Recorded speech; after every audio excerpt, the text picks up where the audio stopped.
depan restoran, memainkan gitar dan bernyanyi. Suaranya merdu, nadanya memilu, menanti pembeli pemerhati.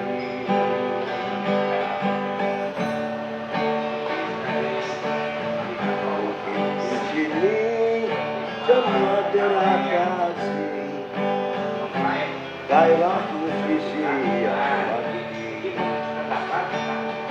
menunggu produser hargai karyanya, memasuki ke dunia rekaman. Dengarlah semua karyanya, bernada riang, syair memilukan, tentang peperangan, perdamaian, dan percintaan. Semua ada di sini.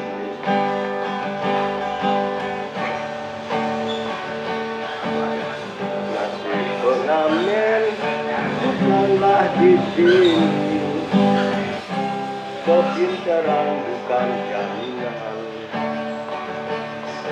Semua mempunyai jalannya sendiri, menjalani hidup dengan damai.